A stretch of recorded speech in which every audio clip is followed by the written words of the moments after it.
Brain day, ಯಾಕಂದರೆ ಈಗ ಪ್ರತಿಯೊಂದು ಕಣ್ಣಿನ ದಿನ ಅಂತ ಬಂತು, ಎಲ್ಲ ಅಂಗಗಳ ಬಗ್ಗೆನೂ ಸಹಿತ ಅಷ್ಟೊಂದು ನಾವು ಪ್ರಾಮುಖ್ಯತೆಯನ್ನು ಕೊಡ್ತಿದ್ದೀವಿ, ವಿಶೇಷವಾಗಿ WHO ಹಾಗೂ ಆರೋಗ್ಯ ಇಲಾಖೆಯಿಂದನೂ ಸಹಿತ. ಅಂದರೆ ಮೊದಲಾಗಿ ಈ ಬ್ರೈನ್ ಡೇ ಅಂತಂದರೆ ಏನು, ಮೆದುಳಿನ ದಿನ ಅಂತ ನಾವು ಹೇಳ್ತೀವಿ. ಮೆದುಳಿನ ದಿನ ಅಂದರೆ ಏನು, ಆಮೇಲೆ ಇದ್ರ ಪ್ರಾಮುಖ್ಯತೆ ಏನು ಅಂತ ಹೇಳ್ಬೋದು? ಮೆದುಳಿನ ದಿನ ಅಂತ ಅಂದರೆ ಬೇರೆ ಬೇರೆ ಅಂಗಗಳು ಮತ್ತು ಅದರ ಬಗ್ಗೆ ಫೋಕಸ್ ಇತ್ತೀಚೆಗೆ ಯಾಕೆ ಹೆಚ್ಚಾಗ್ತಿದೆ ಅಂತಂದರೆ ಲೈಫ್ ಸ್ಟೈಲ್ ಡಿಸೀಸಸ್ ಅಂತ ಕರಿತೀವಿ. ಈ ರೋಗಗಳು ಹೆಚ್ಚಾಗಿ ಮತ್ತು ಅದನ್ನು ಯಾವ್ಯಾವ ರೋಗಗಳು ಅದಕ್ಕೆ ಚಿಕಿತ್ಸೆ ಅನ್ನುವಂಥ ಫೋಕಸ್ಸು ಅಲ್ಲಿಂದ ಶಿಫ್ಟ್ ಆಗಿ ರೋಗಗಳನ್ನ ಪ್ರಿವೆಂಟ್ ಮಾಡಬೇಕು ಅನ್ನುವಂಥದ್ದು ಈಗ ಮುಖ್ಯವಾಹಿನಿಯಲ್ಲಿ ಬರ್ತಾ ಇದೆ. ಪ್ರಿವೆಂಟ್ ಮಾಡಬೇಕು ಅಂದರೆ ಪ್ರತಿಯೊಂದು ಅಂಗ ಯಾವುದು ರೋಗಗಳಿಗೆ ಕಾರಣವಾಗಿರುತ್ತೆ ಇದರ ಬಗ್ಗೆ ಮಾಹಿತಿ ಜನರಲ್ಲಿ ಅವೇರ್ನೆಸ್ ಜಾಸ್ತಿ ಆಗಬೇಕು. ಬರೀ ಟೆಕ್ನಿಕಲ್ ಮಾತ್ರ ಗೊತ್ತಿರುತ್ತೆ, ಟೆಕ್ನಿಕಲ್ ಇರೋರಿಗೆ ಮಾತ್ರ ಗೊತ್ತಿರುತ್ತೆ, ಬಟ್ ಸಾಮಾನ್ಯ ಜನರಿಗೆ ಪ್ರತಿಯೊಂದು ಅಂಗದ ಬಗ್ಗೆ ಅದನ್ನು ನಾವು ಆರೋಗ್ಯವಾಗಿ ಇಟ್ಕೋಬೇಕಂದ್ರೆ ಹೇಗೆ ನಮ್ಮ ಜೀವನ ಶೈಲಿಯನ್ನು ಮಾಡ್ಕೋಬೇಕು ಅನ್ನುವಂಥದ್ದು ಅವೇರ್ನೆಸ್ ಮಾಡೋದಕ್ಕೋಸ್ಕರ ಈ ರೀತಿ ಪ್ರತಿಯೊಂದು ಅಂಗವನ್ನು ಆಧಾರಿತವಾಗಿ ದಿನಗಳನ್ನು ಅಂಥೇಳಿ ಈ ಆರೋಗ್ಯ ಕ್ಷೇತ್ರದಲ್ಲಿ ಮಾಡ್ತಿದ್ದೀವಿ. ಈ ವರ್ಲ್ಡ್ ಫೆಡರೇಷನ್ ಆಫ್ ನ್ಯೂರಾಲಜಿ ಅಂತ ಒಂದಿದೆ. ಅವರು ಬ್ರೈನಿನ ಬಗ್ಗೆ ಇಡೀ ವಿಶ್ವದಲ್ಲಿ ಎಲ್ರಿಗೂ ಕೂಡ ಗೊತ್ತಾಗಲಿ ಮತ್ತು ಅದನ್ನು ಆರೋಗ್ಯವನ್ನು ಕಾಪಾಡ್ಕೊಳ್ಳೋದು ಹೇಗೆ ಅನ್ನೋದ್ರ ಬಗ್ಗೆ ಜನ ಆಸಕ್ತಿ, ಈಗ ಎಲ್ಲ ಮಾಹಿತಿಗಳು ಲಭ್ಯ ಇದೆ, ಬಟ್ ಆಸಕ್ತಿ ಬರಬೇಕು ಅಂತಂದರೆ ಆ ರೀತಿ ಒಂದು ವಿಶೇಷವಾಗಿ ನಾಮಕರಣ ಮಾಡಿ ಒಂದು ವಿಶೇಷ ದಿನ ಅಂತ ಹೇಳಿ ಅದನ್ನು ನಾವು ಅಬ್ಸರ್ವೇಷನ್ ಮಾಡಿದಾಗ ಜನರಿಗೆ ಅದರ ಬಗ್ಗೆ ಆಸಕ್ತಿ ಜಾಸ್ತಿ ಆಗುತ್ತೆ ಅನ್ನುವಂಥ ಉದ್ದೇಶ ಅಷ್ಟೇ. ಓಕೆ, ಅಂದರೆ ಮೆದುಳಿನ ಆರೋಗ್ಯ ಮತ್ತು ಇದನ್ನು ತಡೆಗಟ್ಟುವಿಕೆ ಅಂತ ಹೇಳಿ ನಾವು ಹೇಳ್ತಾ ಇದ್ದೀವಿ. ಈ ಸರಿ ಇರುವಂಥ ಒಂದು ಥೀಮ್, ಘೋಷವಾಕ್ಯ ಅಂತಲೇ ಹೇಳ್ಬೋದು. ಹಾಗಿದ್ರೆ ಮೆದುಳಿನ ಆರೋಗ್ಯ ಹೇಗಿರಬೇಕು, ಆಮೇಲೆ ಇದನ್ನು ತಡೆಗಟ್ಟೋದು ಹೇಗೆ ಅಂದರೆ ತಾವೇನು ಹೇಳ್ಬೋದು ಸರ್? ಇದು ನಮ್ಮ ಬ್ರೈನ್ ಇರುತ್ತೆ. ಬ್ರೈನ್ ನಮ್ಮ ಬಾಡಿದಲ್ಲಿ ಸುಮಾರು ಆರ್ಗನ್ಸ್ ಇದ್ದಾರೆ, but brain is the head of all the organs. Correct, ಈ ಥರ ಹೇಳ್ತಾರೆ. 170 kg ಹ್ಯೂಮನ್ ಬೀಯಿಂಗ್ ಅಲ್ಲಿ ಬ್ರೈನ್ ಸೈಜ್ 1.3 to 1.4 kg ಇರುತ್ತೆ. ಸೊ ಬೇಸಿಕಲಿ ಬ್ರೈನ್ ನಮ್ಮ ಬಾಡಿದಲ್ಲಿ ಇದು ಮೇನ್ ಪ್ರೊಸೆಸರ್ ಅಥವಾ CPU ಇರುತ್ತೆ. ಸೊ ಬ್ರೈನ್ ಕಿಂದ ಒಂದು ಎಫರೆಂಟ್ ಅಂಡ್ ಇಫರೆಂಟ್ ಸಿಗ್ನಲ್ಸ್ ಇರುತ್ತೆ. ನರ್ಗಳ ಇದು ಮೋಟಾರ್ ನರ್ವ್ಸ್ ಇರುತ್ತೆ, ಸೆನ್ಸರಿ ನರ್ವ್ಸ್ ಇರುತ್ತೆ. ಸೊ ನಮ್ಮ ಸೆನ್ಸಸ್ ಇಂದ ಏನು ಇನ್ಫಾರ್ಮೇಶನ್ ಬರುತ್ತೆ ಅದು ಬ್ರೈನ್ ರಿಸೀವ್ ಮಾಡ್ತಾರೆ. ಆದ್ಮೇಲೆ ಇದು ಪ್ರೊಸೆಸ್ ಮಾಡಿ ಇನ್ಫಾರ್ಮೇಶನ್ ಲಾಜಿಕಲ್ ಕನ್ಕ್ಲೂಷನ್ ಮಾಡಿ ಆದ್ಮೇಲೆ ಮೋಟಾರ್ ಆರ್ಗನ್ಸ್ಗೆ ಇನ್ಫಾರ್ಮೇಶನ್ ಕೊಡಿ ರೆಸ್ಪಾನ್ಸ್ ಕೊಡಬೇಕು. ಸೊ ಇದು ಬ್ರೈನ್ ಒಂದು ಫಂಕ್ಷನ್, ಇದು ವಾಲಂಟರಿ ಫಂಕ್ಷನ್. ಆದ್ಮೇಲೆ ಬ್ಯಾಕ್ ಗ್ರೌಂಡ್ ಅಲ್ಲಿ ಬ್ರೈನ್ ನಮ್ಮ ಬಾಡಿದಲ್ಲಿ ಇನ್ವಾಲಂಟರಿ ಫಂಕ್ಷನ್ಸ್ನು ರೆಗ್ಯುಲೇಟ್ ಮಾಡ್ತಾ ಇದೆ. ಸೊ ಅಲ್ಲಿ ನಮ್ಗೆಲ್ಲ ಹಾರ್ಮೋನ್ಸ್, ಎಂಡೋಕ್ರೈನ್ ಸಿಸ್ಟಮ್ ಇರ್ತಾರೆ ನಮ್ಮ ಬಾಡಿದಲ್ಲಿ, chemicals. So growth hormones, thyroxine, thyroid hormone, reproductive hormones, ಈ ಎಲ್ಲ ಇದು ಸೆಂಟರ್ ಬ್ರೈನ್ ಅಲ್ಲಿ ಪಿಟ್ಯೂಟರಿ ಗ್ಲ್ಯಾಂಡ್ ಇರುತ್ತೆ, ಅದು ಸೆಂಟರ್ ಫಾರ್ ಹಾರ್ಮೋನಲ್ ಫಂಕ್ಷನ್. ಆದ್ಮೇಲೆ ಹೈಪೋಥ್ಯಾಲಮಸ್ ಇನ್ ಒಂದು ಆರ್ಗನ್ ಇದೆ ಮಿಡ್ ಬ್ರೈನ್ ಅಲ್ಲಿ. ಸೊ ಆ ಆರ್ಗನ್ ನಮ್ಮ ಬ್ರೈನ್ ಅಲ್ಲಿ ಆಟೋಮ್ಯಾಟಿಕ್ ಅಥವಾ ಆಟೋನಾಮಿಕ್ ಫಂಕ್ಷನ್ಸ್ ರೆಗ್ಯುಲೇಟ್ ಮಾಡುತ್ತೆ. ಅಲ್ಲಿ ಟೆಂಪರೇಚರ್ ರೆಗ್ಯುಲೇಷನ್, ಹಸಿವು ಬರಬೇಕು, ಸ್ಲೀಪ್ ರೆಗ್ಯುಲೇಷನ್, ಆದ್ಮೇಲೆ digestion, respiratory centre, medulla oblongata. So ಈ ತರ ನಮ್ಮ ಬಾಡಿದಲ್ಲಿ main the valuable vital functions of the body brain regulate ಮಾಡುತ್ತೆ. ಸೊ ಒಂದು ವಾಲಂಟರಿ ಪಾರ್ಟ್ ಇರುತ್ತೆ, ಅಲ್ಲಿ ನಮ್ಗೆ ಏನ್ ಮಾಡಬೇಕು ಅದು ಡಿಸಿಷನ್ ತಗೋತೀನಿ. ಇನ್ವಾಲಂಟರಿ ಬ್ಯಾಕ್ ಗ್ರೌಂಡ್ ಅಲ್ಲಿ ಬಾಡಿ ಮೇಂಟೈನ್ ಆಗಬೇಕು, ಅದನ್ನು ಬ್ರೈನ್ ಫಂಕ್ಷನ್. ಓಕೆ, ಅಂದ್ರೆ ಸರ್ ಈಗ ಬ್ರೈನ್ ಅಂತಂದ ತಕ್ಷಣ ಚಿಕ್ಕ ಬ್ರೈನು, ದೊಡ್ಡ ಬ್ರೈನು ಅಂತ ಅದರಲ್ಲಿ ಪಾರ್ಟ್ಸ್ಗಳಂತ ತಾವು ಹೇಳ್ತಾ ಇರ್ತೀರಿ. ಅಂದ್ರೆ ಈ ದೊಡ್ಡ ಕರಳು, ಸಣ್ಣ ಕರಳು ಅಂತ ನಾವು ಹೇಳುವಾಗ, ಹಾಗೆ ಮೆದುಳಿನಲ್ಲಿ ಎಷ್ಟು ವಿಧಗಳಿರುತ್ತೆ, ಆಮೇಲೆ ಅದರ ಒಂದು ಪ್ರಾಮುಖ್ಯತೆ ಏನು ಅಂತ ತಾವು ಹೇಳ್ಬೋದಾ? ಸೊ ಮೇನ್ಲಿ ಬ್ರೈನ್ಸ್ ಹೇಳಿದ್ರೆ ನೀವು 4 ಬ್ರೈನ್, ಈ front part of the brain, ಇದು ನಮ್ಮ ಪ್ರೈಮೇಟ್ಸ್ ಅಲ್ಲಿ ನ್ಯೂ ಕಾರ್ಟೆಕ್ಸ್ ಹೇಳ್ತಾರೆ. ನ್ಯೂ ಕಾರ್ಟೆಕ್ಸ್ ಮೀನ್ಸ್ ಹೊಸ ಡೆವಲಪ್ ಆಗಿದೆ. ಇದು ಹೈಂಡ್ ಬ್ರೈನ್, ಇದು ಚಿಕ್ಕ ಮೆದು, ಇದು ಸೆರೆಬೆಲಮ್ ಹೇಳ್ತಾರೆ. ಅದು ಮೇನ್ಲಿ ಬ್ಯಾಲೆನ್ಸಿಂಗ್ ಜೊತೆ ಈ ತರ ಫಂಕ್ಷನ್ ಇರುತ್ತೆ. ಆದ್ಮೇಲೆ ಮಿಡ್ ಬ್ರೈನ್ ಅಲ್ಲಿ ನಮ್ ಇಮೋಷನ್ ಸೆಂಟರ್ಸ್ ಇರುತ್ತೆ. ನಮ್ಗೆ ಕೋಪ ಬರುತ್ತೆ, ಜಲಸಿ ಬರುತ್ತೆ. ಸೊ ಎಲ್ಲ ಅನಿಮಲ್ ಇನ್ಸ್ಟಿಂಕ್ಟ್ಸ್ ನಮ್ ಮಿಡ್ ಬ್ರೈನ್ ಹತ್ರ ಇರುತ್ತೆ. ಈ ನ್ಯೂ ಕಾರ್ಟೆಕ್ಸ್, ಈ front part of the brain human being ಹತ್ರ, ಇದು ಹ್ಯೂಮನ್ ಬೀಯಿಂಗ್ ಸೈಜ್ ಜಾಸ್ತಿ ಇದೆ. ಯಾಕೆ ಅಂದ್ರೆ ಇಲ್ಲಿಂದ ಇನಿಬಿಟರಿ ಸಿಗ್ನಲ್ಸ್ ಮಿಡ್ ಬ್ರೈನ್ ಕಡೆ ಹೋಗುತ್ತೆ. ಸೊ ನಾನು ಇದು ಜನ ಆಲ್ಕೋಹಾಲ್ ತಗೋತಾರೆ ಅಥವಾ ಡ್ರಗ್ಸ್ ತಗೋತಾರೆ. ಸೊ ಅಲ್ಲಿ ಏನಾಗುತ್ತೆ, ಅವರು ಈ ಪ್ರೀ ಫ್ರಂಟಲ್ ಕಾರ್ಟೆಕ್ಸ್ ಅಥವಾ ನಿಯೋ ಕಾರ್ಟೆಕ್ಸ್ ಅದು ಬ್ಲಾಕ್ ಆಗುತ್ತೆ. ಓಕೆ. ಸೊ ಅದು ಹೋಗ್ಬಿಟ್ರೆ ಆದ್ಮೇಲೆ ನಮ್ಮ ಎನಿಮಲ್ ಇನ್ಸ್ಟಿಂಕ್ಟ್ಸ್, ನಮ್ಮ ಕೋಪ, ಭಯ ಈ ತರ ಫೋರ್ ಫ್ರಂಟ್ ಆಗುತ್ತೆ. ಅದು ಮಿಡ್ ಬ್ರೈನ್ ಹತ್ರ ಇರುತ್ತೆ. ಓಕೆ. ಹೈಂಡ್ ಬ್ರೈನ್ ಮೇನ್ಲಿ ಸೆರೆಬೆಲಮ್ ಇರುತ್ತೆ, ಅದು ಮೇನ್ಲಿ ನಮ್ಮ ಬ್ಯಾಲೆನ್ಸಿಂಗ್ ಅಥವಾ ಈ ಫಂಕ್ಷನ್. ಸೊ ಇದು ಆಯುರ್ವೇದ, ಯೋಗ, ಈ ಲೈಫ್ ಸ್ಟೈಲ್ ನೀವು ರೆಗ್ಯುಲೇಟ್ ಮಾಡಿದ್ರೆ ಈ new cortex, prefrontal cortex activation ಜಾಸ್ತಿ ಆಗಬೇಕು. ಓಕೆ. ಈ ತರ ಒಂದು ರಿಸರ್ಚ್ ಮಾಡ್ತಾ ಇದ್ದೀವಿ. ಓಕೆ. ಓಕೆ ಸರ್, ಹಾಗೆ ಇನ್ನು ಈ ಬ್ರೈನ್ ವಿಷಯದಲ್ಲಿ ಬಂದಾಗ ಈಗ ತಲೆಗೆ ಸಂಬಂಧಿತ ಯಾವುದೇ ಕಾಯಿಲೆಗಳು, ತಲೆನೋವಾಗಿರ್ಬೋದು, ಹೆಡೇಕಲ್ಲಿ ಜೊತೆಗೆ ಮೈಗ್ರೇನ್ಸ್ಗಳು, ಇಂಥ ಎಲ್ಲ ಇಶ್ಯೂಸ್ಗಳು ಆರಂಭ ಆಗೋದು ಅಂದರೆ ಮೆದುಳಿನಿಂದನೇ ಮೂಲ ಕಾರಣ ಆಗಿರುತ್ತಾ ಅಥವಾ ಹೇಗೆ? ಮೆದುಳಿನಿಂದ ಕಾರಣವಾಗುವಂಥ ರೋಗಗಳು ಕೆಲವು ಸ್ಪೆಸಿಫಿಕ್ ಇದೆ. ಓಕೆ. ಅದರಲ್ಲಿ ತಲೆನೋವು ಕೂಡ ಒಂದೇ. ಮುಖ್ಯವಾಗಿ ಈಗ ನಾವು ಹೆಚ್ಚಾಗಿ ನೋಡ್ತಿರುವಂಥದ್ದು ಸ್ಟ್ರೋಕ್ ಅಂತ ಹೇಳಿ. ಈಗ ಮೆದುಳು ಡಾಕ್ಟರ್ ಹೇಮಂತ್ ಅವರು ಹೇಳ್ತಿದ್ರು mid brain, hind brain, four brain ಎಲ್ಲ ಇದೆ ಅಂತ. ಮತ್ತು ಶರೀರದಲ್ಲಿ ಅನೇಕ ಬೇರೆ ಬೇರೆ ಕಾರ್ಯಗಳನ್ನು ಅದು ನಿಯಂತ್ರಣ ಮಾಡುವಂಥ ಒಂದು ಅಂಗ. ಈಗ ಈ ಮೆದುಳು ಕೆಲಸ ಮಾಡುವಂಥದ್ದಕ್ಕೆ ಮೆದುಳಿಗೆ ರಕ್ತದ ಚಲನೆ ಬೇಕಾಗುತ್ತೆ. ರಕ್ತ ಚಲನೆ ಮೆದುಳಿಗೆ ಹೋದಾಗ ಮೆದುಳು ಕೆಲಸ ಮಾಡುತ್ತೆ. ಸೊ ಹಾಗಾಗಿ ವ್ಯಾಸ್ಕ್ಯುಲಾರ್ ಫ್ಯಾಕ್ಟರ್ಸ್ ಅಂತ ಕರಿತೀವಿ. ಅಂದರೆ ಮೆದುಳಿಗೆ ರಕ್ತ ಚಲನೆ ಕೊಡುವಂಥದ್ದು ಅದು ಒಂದು ಭಾಗ. ಅದೇ ರೀತಿ ಮೆದುಳು ಕೆಲಸ ಮಾಡಬೇಕು ಅಂತಂದರೆ ಸರ್ ಹೇಳ್ತಾ ಇದ್ರು ಎಂಡೋಕ್ರೈನ್ ಸಿಸ್ಟಮ್ಸ್ ಇದೆ, ಬೇರೆ ಬೇರೆ ಕೆಮಿಕಲ್ಸ್ ಇದೆ, ನ್ಯೂರೋ ಟ್ರಾನ್ಸ್ಮಿಟರ್ಸ್ ಅಂತ ಕರಿತೀವಿ. ಈ ನ್ಯೂರೋ ಟ್ರಾನ್ಸ್ಮಿಟರ್ಸು ಕೂಡ ಬ್ರೈನಲ್ಲಿ ಫಂಕ್ಷನ್ ಮಾಡೋದಕ್ಕೆ ಈಗ ಸರ್ ಹೇಳಿದಂಥ ಎಲ್ಲ ಕೆಲಸಗಳನ್ನು ಈ ನ್ಯೂರೋ ಟ್ರಾನ್ಸ್ಮಿಟರ್ಸ್ ಮುಖಾಂತರ ಮೆದುಳು ಮಾಡುತ್ತೆ. ಮತ್ತು ಮೆದುಳಿಗೆ ಸಪ್ಲೈ ಆಗುವಂಥ ಏನು ರಕ್ತದ ಏನು ಸಪ್ಲೈ ಬೇಕು ಅದು, ಇವೆರಡು ಬಹಳ ಪ್ರಮುಖವಾಗಿ ನಮಗೆ ಯಾಕೆ ಇದಕ್ಕೆ ಒತ್ತು ಕೊಡ್ತಾ ಇದ್ದೀನಿ ಅಂತಂದರೆ, ಈ ಮೆದುಳಿಗೆ ಸಪ್ಲೈ ಮಾಡುವಂಥ ರಕ್ತ ಚಲನೆ ಸರಿಯಾಗಿ ಆಗಬೇಕು ಅಂತಂದರೆ ನಮ್ಮ ಶರೀರದಲ್ಲಿ ಇರುವಂಥ ರಕ್ತನಾಳಗಳೆಲ್ಲ ಸರಿಯಾಗಿರ್ಬೇಕು. ಈಗ ನಾವು ಬರೀ ಹಾರ್ಟಲ್ಲಿ ಏನು ಬೇರೆ ಬೇರೆ ಆಹಾರ ವಿಹಾರಗಳಿಂದ ರಕ್ತನಾಳಗಳಲ್ಲಿ ಬ್ಲಾಕ್ ಆಗುತ್ತೆ, ರಕ್ತನಾಳಗಳಲ್ಲಿ ಬೇರೆ ಬೇರೆ ತೊಂದರೆಗಳಾಗುತ್ತೆ ಅಂತ ಕೇಳ್ಪಡ್ತೀವಿ.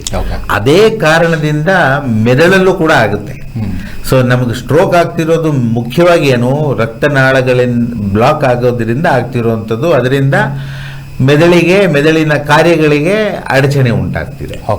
ಈಗ ನಾನು ಯಾವುದಾದ್ರೂ ಒಬ್ಬ ಮನುಷ್ಯ ಅಹಿತವಾಗಿರುವಂಥ ಆಹಾರ, ತುಂಬ ಫ್ಯಾಟ್ ಸೇವನೆ ಮಾಡುವಂಥದ್ದು, ಆಯಿಲಿ ಫುಡ್ ತಗೊಳ್ಳುವಂಥದ್ದು, ಆಲ್ಕೋಹಾಲ್ ತಗೊಳ್ಳುವಂಥದ್ದು ಎಲ್ಲ ಮಾಡಿದ್ರೆ ಹಾರ್ಟ್ಗೆ ತೊಂದರೆ ಆಗುತ್ತೆ ಅಂತ ಜನರಲ್ ಇದೆ.